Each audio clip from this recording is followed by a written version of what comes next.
Now we're going to put Jasmine in her crate, sit. This is what we do every day, multiple times a day. Every time she goes in her crate, we have her sit. We open the door. She has to wait till we allow her to go in. I pat her chest with my right hand and say, go. She'll go in the crate. There you go, sweetie. And then usually she runs right in. When she turns around, I meet her with a little reward that I give her. And sometimes she eats these little Natural Balance sausage. She loves the lamb flavor. And so I give her those treats. I always feed her in here. Everything good happens in the crate. She gets bones and chewies. Everything good happens in the crate so that she really associates this crate as her den. The crate is also the best place to take off and put on her equipment. So I'm just unhooking her little prong collar here and taking off the choke chain. You see how easy it is because she's learned to be super calm in the crate. So you don't have to deal with when you're putting on or taking off her stuff, her moving around and collapsing. A lot of dogs get really excited, especially when you're going to put it on because they know they're going for a walk or whatever. So if you do it in the crate, like I'm about to show you, then she'll learn to be calm and wait there. And then later on, if you do this long enough, and it's always different for different dogs, maybe for her it's a few months, maybe less time or more time, but they get used to being calm when you put these on and take them off, then you're more likely to be able to do it and have her be calm later on when she's not in the crate. But you always start here because she's already on the right track. So keep doing it this way as much as possible so she keeps getting better. When I have the prong collar off of her, I always hang it there.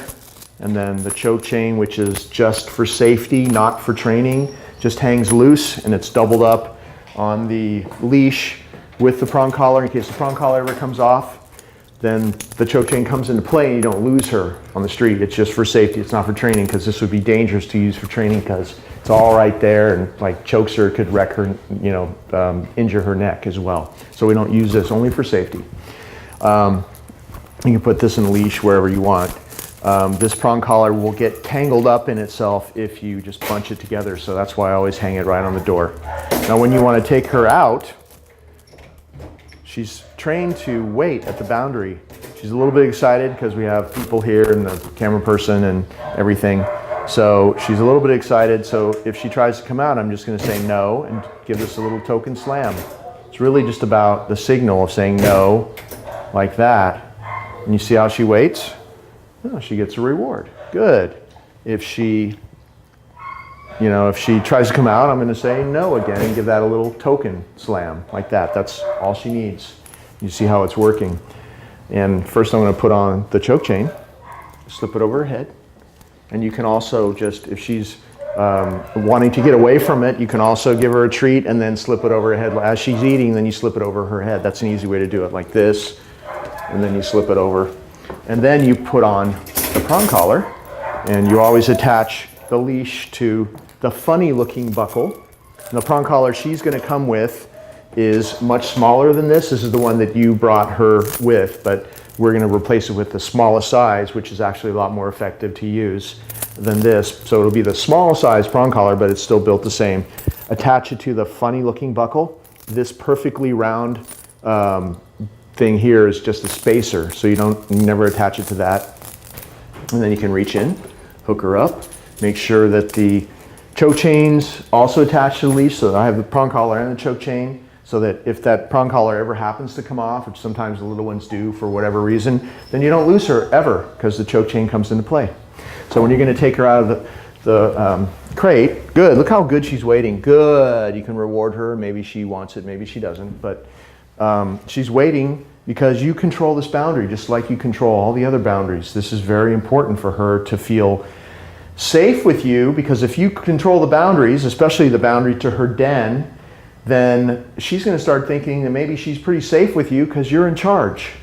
It's all kind of like tricking her to feel safer with you by doing all these, orchestrating these little, simple little exercises, controlling boundaries. She makes her feel like you're taking care of her, therefore she can relax and not have anxiety and be protective of you, aggressive out on the street. So she's waiting. She's been waiting this whole time and talking. Okay, you allow her to come out. See how she's on my left as usual? I'm just going to do a little left circle there so I can come back. Close the crate door because this crate door is always closed. If you left it open, you'd squander your greatest power with the crate, which is to control the boundary. So she's in, it's closed. She's out, it's closed, so that she needs permission to go in. So just always keep it closed. And even if she's in there for 20 minutes, it's really about how you put her in and how you take her out. And of course, you never want to keep her in there for long periods of time. Although she has been sleeping overnight, every night in the crate, but she's out first thing in the morning before she goes in at night. She's got a long period outside in the front yard or backyard. And then she sleeps overnight there, and first thing in the morning she comes out. And that's fine to do if you want to do that at your house. But whenever you use the crate, you always put her in and take her out exactly the way I just showed you.